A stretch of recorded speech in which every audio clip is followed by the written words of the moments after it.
Okay,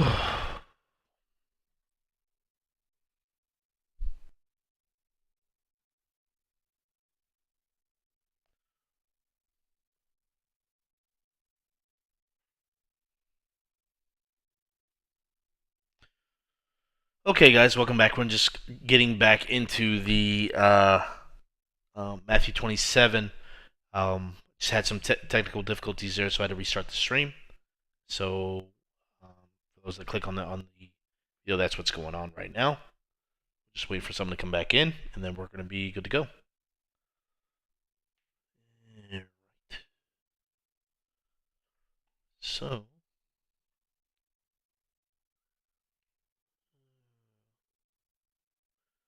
okay, can you hear me? Mm-hmm. Just refresh this. I don't know what happened there. It just kind of froze up on me.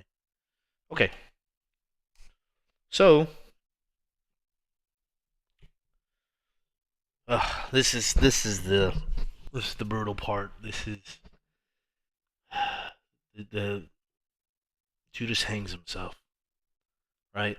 So early in the morning, all the chief priests and the elders of the people made their plans to have Jesus executed. So they bound him and led him away and handed him over to Pilate, the governor. When Judas who had betrayed him, saw that Jesus was condemned, he was seized with remorse and returned the 30 pieces of silver to the chief priests and the elders. I have sinned, he said, for I betrayed innocent blood. What is that to us? They replied. That's your responsibility. So he Judas was feeling the guilt here. He was feeling that anguish, that pain of betraying someone that you know is innocent, that you love and you've had memories with. You've had these um you've had this you've shared moments with this person. And not only that is that you believe them to be the son of God. So imagine the amount of guilt that someone is going through something like that. But even when Judas betrayed Jesus, right? He Jesus never condemned him to hell, never condemned him to anything. You know, didn't speak a word, a curse word against him, did not revile against him, did not just you know gave him that moment to feel what he had done. So early in the morning, all the chief priests and elders. So then, when Judas, who had betrayed him, saw that Jesus was condemned, he was seized with remorse and returned the 30 pieces of silver to the chief priests and the elders. I have sinned, he said, for I betrayed innocent blood. What is that to us? They replied. That's your responsibility. So Judas threw the money into the temple and left. Then he went away and hanged himself. Ah, such a tragedy. Which is just crazy because that whole thing of, again, Jesus not rebuking him, Jesus not condemning him, not even saying a cross word with him, you know, didn't. I wouldn't have been able to stop myself. I would have, at the bare minimum, copped an attitude, and Oh yeah, I would have. you know, that's at bare minimum, you know. Yeah, But the fact that Jesus didn't condemn him, didn't rebuke him, um, obviously made no attempt to stop him, but not even tried to make him feel guilty about it. You know what I right. mean? Like, Yep. Jesus could have, even if he chose not to fight it or rebuke him, Jesus could have laid that layer of guilt on thick, and he didn't do it. Right. And the thing is too is that there's different interpretations of what went on in that interaction, but it's not even, I wouldn't even say what he said to him, right? Just imagine him looking at him. Just imagine Jesus' eyes on you, Mhm. and in probably in even a loving way, like in again in different transitions, and you betray me with a kiss, uh, you know, Judas, or you betray me with a kiss, friend. Man, just the eyes on Jesus, the looking at Judas and Judas feeling the stare of the Son of God, God in human form, looking at him like that. Just I would imagine it would have to be something like sorrow for him, right? That's what I was about to say, is that I really think that obviously being fully God, Jesus knew what was coming down the road for each of the disciples. He knew everything that was going to transpire before it happened from the get-go, before beginning this journey. Um, he knew where each of them was going to fall short. He knew what Judas's business was. He knew, that Judas would be the one to do what he did. And I still think that it's not that like God is sitting there hoping for us to do different things yet. Like I kind of feel like Jesus was just kind of like, don't do it. Like you don't have to do it. You know what I mean? Like even though he knows that we're going to fail, even though he knows that we're going to get it wrong, there's still that like patient hopefulness that we won't, you Yeah. know? I don't know. I just in my mind it's just kind of like God hopes that we do the right thing, but fully understands and expects that we're not going to. But still being patient and loving with us and like forgiving us and loving us through that. And Yeah. again, Jesus didn't rebuke him. He wasn't snarky with him. Um, he just kind of accepted like, man, you did it anyways. You saw what you saw, you walked with me, you talked with me. Crazy. Like we had friendship and a relationship for X amount of period of time, you Yeah. know?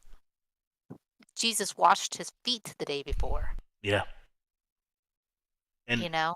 mhm. And I like to add too that it's not that not only did he uh walk and have a relationship with Jesus, but Jesus showed him love. Jesus Mhm. showed him kindness, and I would imagine if we think about it, right, as human beings, we have personal relationships with one another, and we grow and we understand each other's personalities and different character traits. And I would Mhm. imagine Jesus had these one-on-one talks with Judas, um, just as he's done with the other disciples.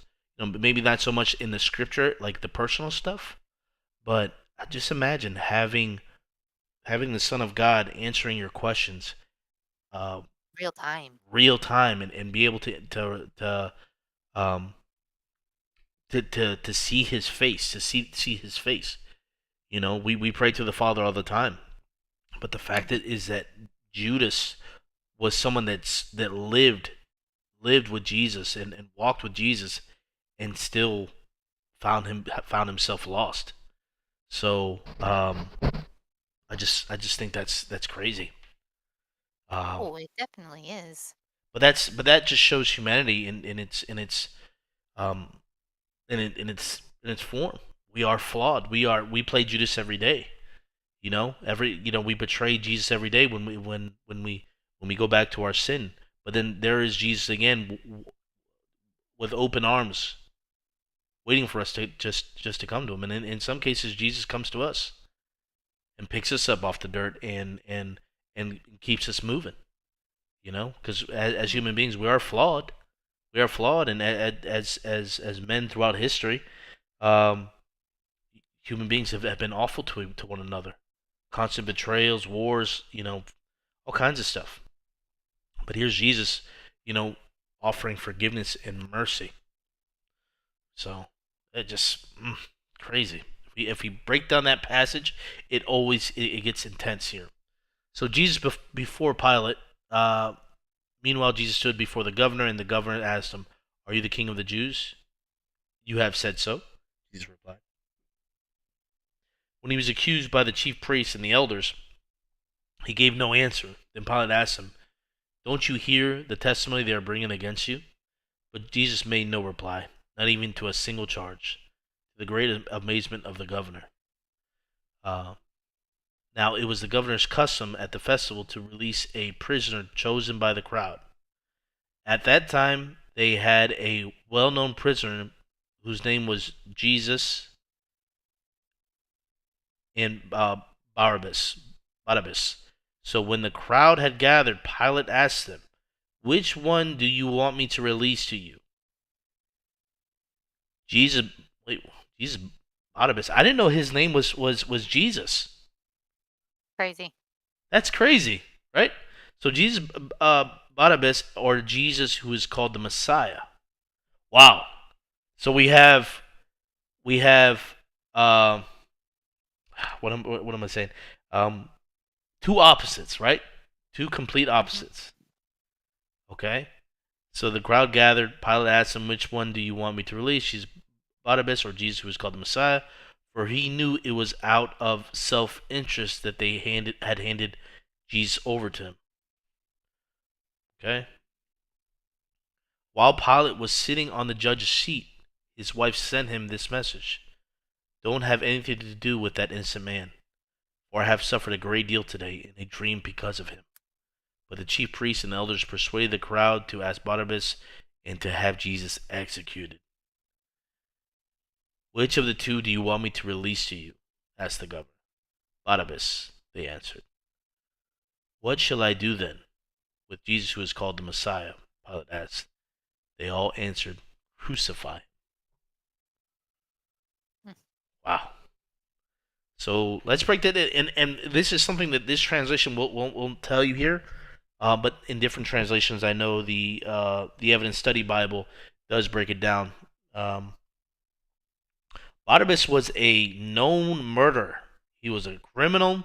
He had done terrible things to the people of that time, with his countless murders and stuff like that.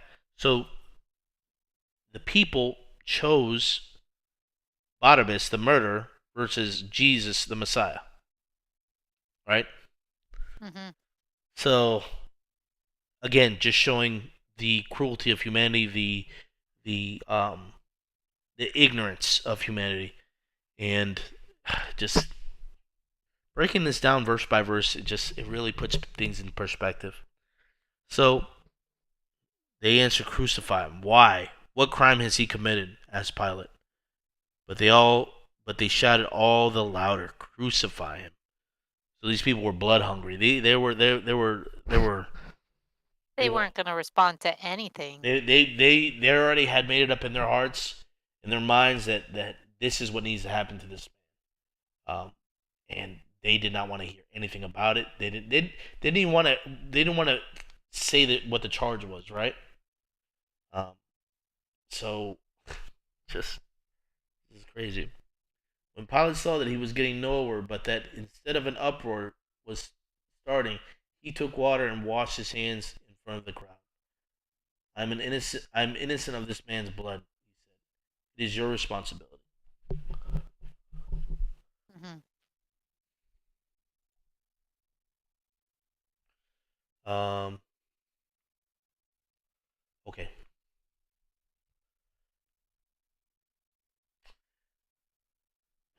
Gosh, it's crazy. All the people answered, "His blood is on us and on our children." Just horrifying. Oh. It's one thing if, like, to condemn yourself. But to to condemn your children, to say, "You know what, pull my children into this. They have had nothing to do with it, but let's go ahead and pull them into it." Mm.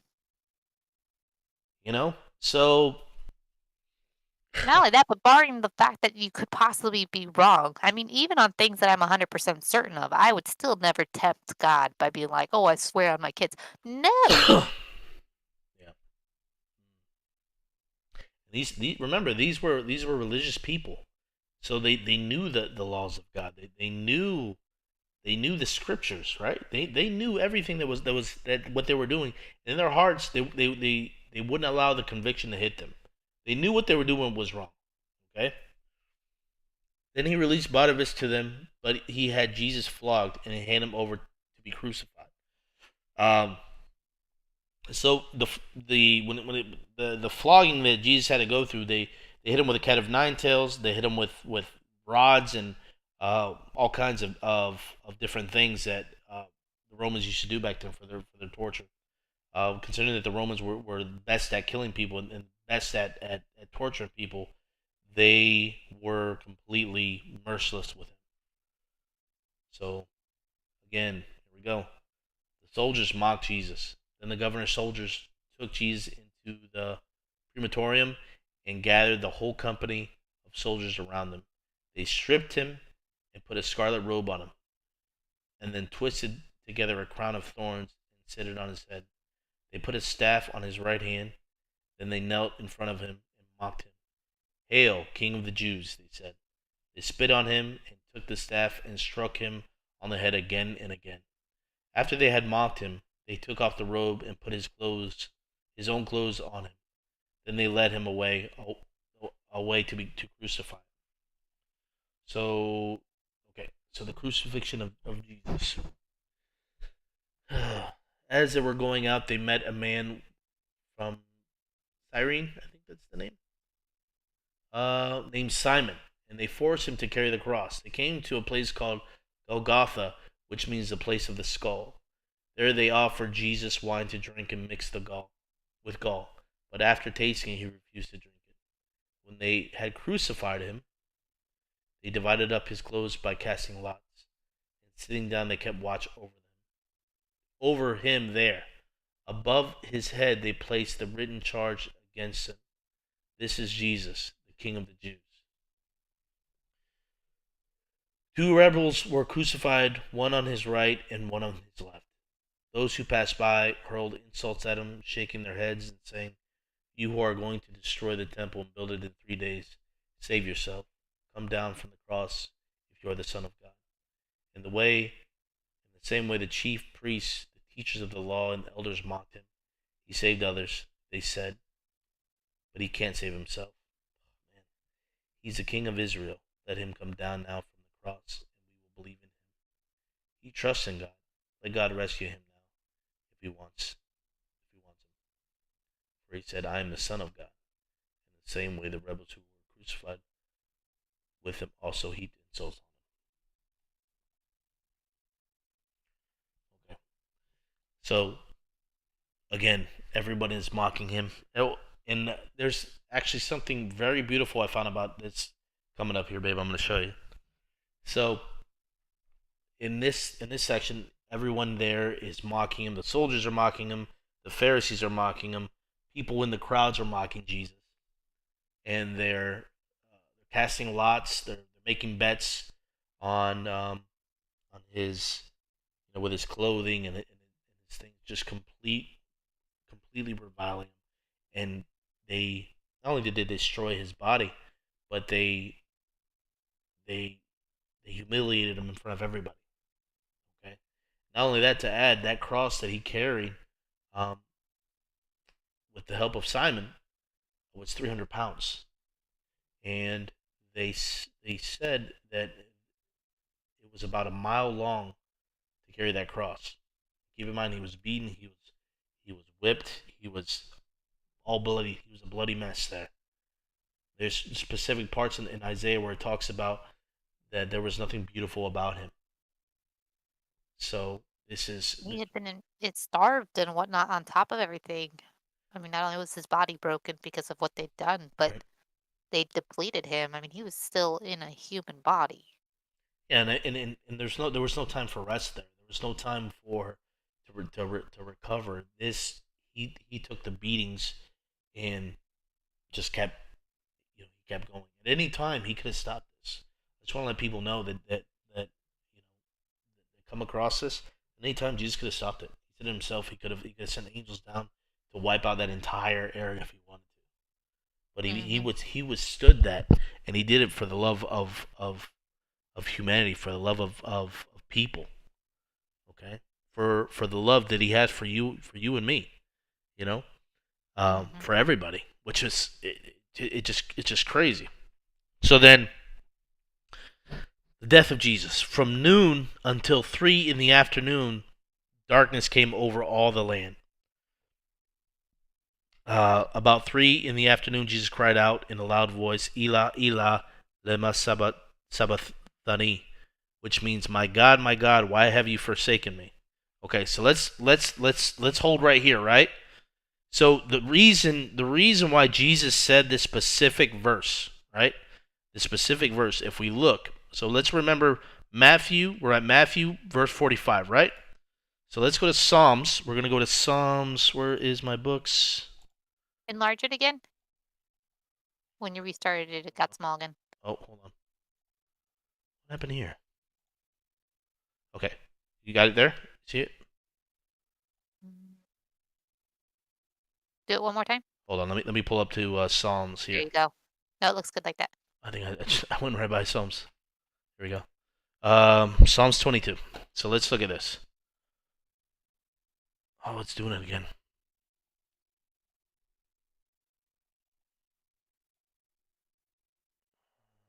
Let's see what's going on here now.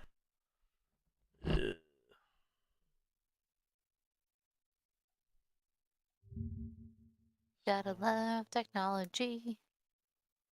Oh, it's doing it again. No. Oh, no. It shut everything down. Yep. Why is it doing Yep. that? It's so weird. You have Chrome. See if it's doing it on Chrome. All right, let me see something here. Let me see. Oh, let's go to this. Let's see. Okay, let's just pull it up. Can we pull it up? No.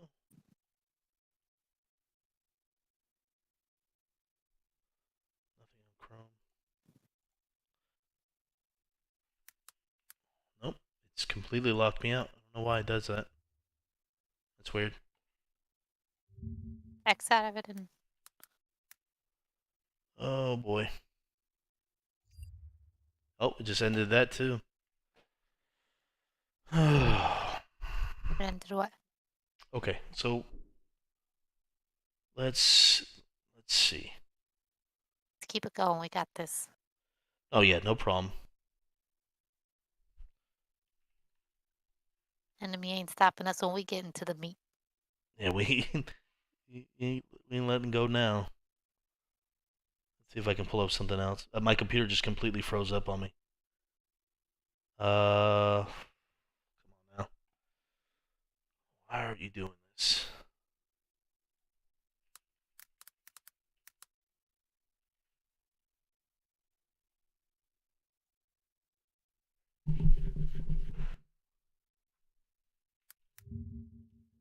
It's not letting me do it.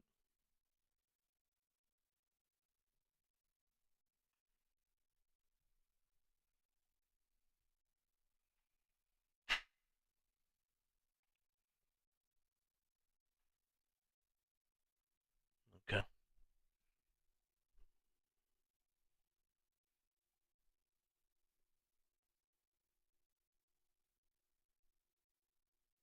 Could that browser need an update? Maybe. But it just stopped working altogether. Give me 1 second. Let me see if I can fix this.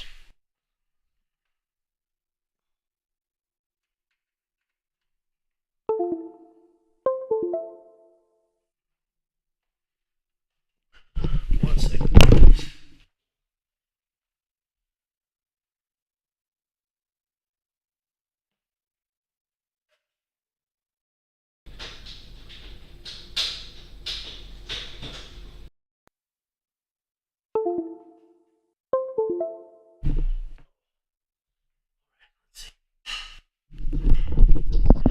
See if we can get it back.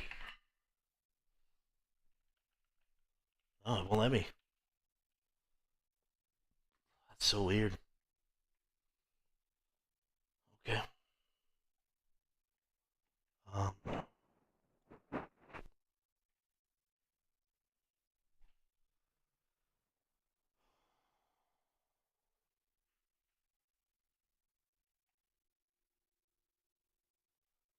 see what we can find. We'll get it up and going.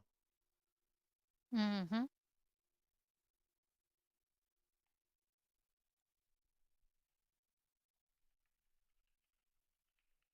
Oh, like.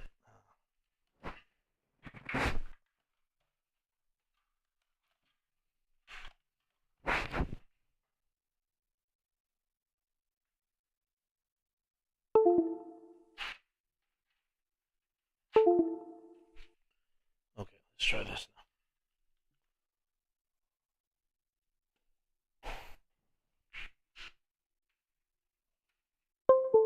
So what part did you what part hit you the most on that?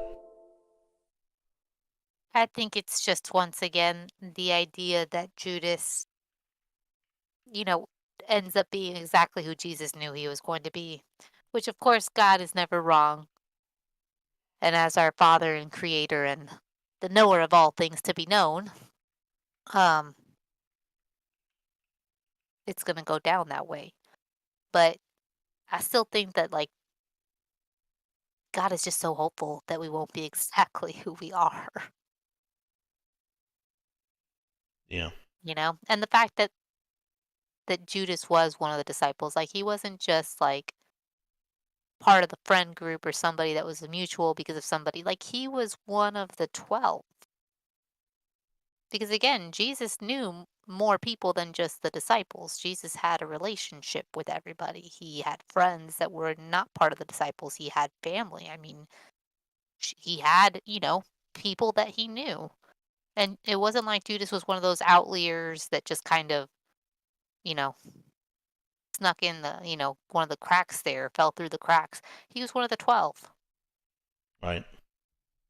He saw the inner workings of what they were doing. He saw the persecution that they went through from Rome and from, the high priests. He saw the miracles being performed, the private lessons that Jesus gave each of them, in their own moments. The personal conversations that he must have had with Jesus at some point or another, in passing, Right. you know? Well, yeah, and not only that, but he had you know these relationships that he threw away everything. Not only did Mhm. he throw away the relationship with Jesus, but he threw away like his relationship with everybody. Yeah. So pretty interesting. It's interesting and sad, but again, just so telling of us as human beings, Yep, because we are Judas.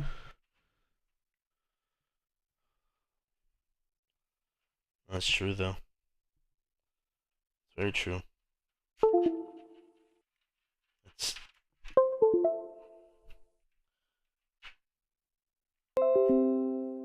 I think it's let's the sad see. fact too that like as much as you want to hate on Judas, you can't. Okay, let's see if we can get this bad boy back up. What happened? It's like jumping to something else. I'm not sure what's going on. Yeah, the keyboard's just not working at all. Um, man, we're just getting to the really good spots here. Um, let's see. Let's see if this is gonna work.